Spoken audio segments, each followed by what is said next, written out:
Ne fais pas l'architecture d'intérieur si tu n'aimes pas ces 5 choses. Bienvenue sur la chaîne Vitor Eco Interior Design. Dans cette vidéo, on va parler d'un sujet important si tu veux te lancer dans le monde de l'architecture d'intérieur. Si tu es en train de réfléchir à cette carrière, voici 5 choses à savoir avant de te lancer. 1. Tu n'aimes pas les détails?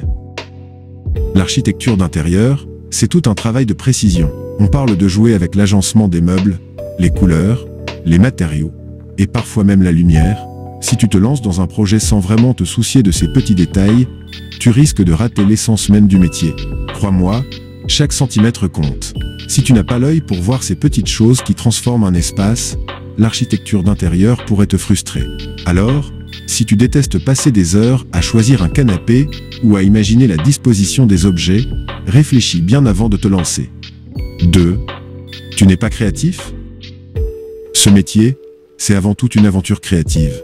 Chaque projet est une page blanche où tu dois imaginer des espaces uniques, redonner vie à des pièces et jouer avec les matériaux.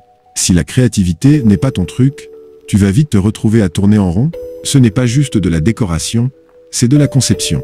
Et si, au fond, tu préfères suivre les tendances plutôt que d'inventer tes propres idées, tu vas probablement te sentir limité. Donc, si tu n'as pas d'idée à revendre ou si tu te sens mal à l'aise dès qu'il s'agit d'inventer quelque chose de nouveau, l'architecture d'intérieur n'est peut-être pas pour toi. 3. Tu n'as pas de patience pour les clients exigeants? Ok, parlons un peu des clients. Ils peuvent être super exigeants, parfois même un peu trop. Si tu n'aimes pas écouter des demandes qui changent à chaque réunion, ou si tu n'as pas la patience pour expliquer 1000 fois la même chose, tu risques de trouver ce côté du métier un peu épuisant. Les clients veulent souvent ce qu'il y a de mieux, mais parfois leurs attentes ne collent pas avec la réalité.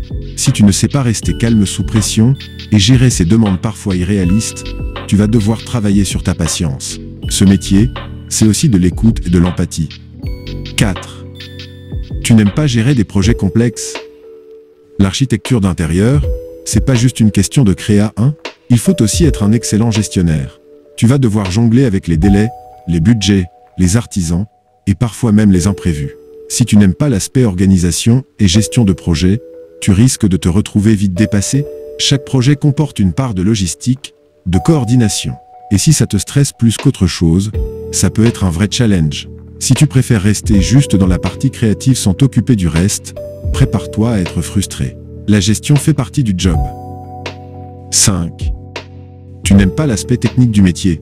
Alors, l'architecture d'intérieur, c'est pas que de l'art, c'est aussi du technique. L'architecte d'intérieur d'IBM Kobi Exocé l'a affirmé. On parle de comprendre les matériaux, de connaître les normes de sécurité, de savoir comment concevoir des espaces fonctionnels et esthétiques en même temps. Sans oublier les logiciels de modélisation comme AutoCAD, SketchUp et autres.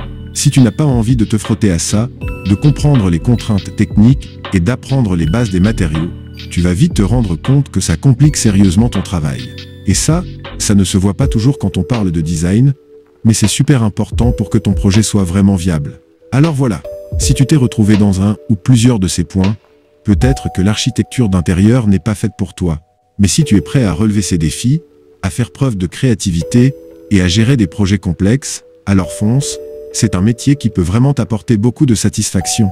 Tu veux d'autres conseils sur l'architecture d'intérieur ou tu veux savoir comment démarrer dans ce métier?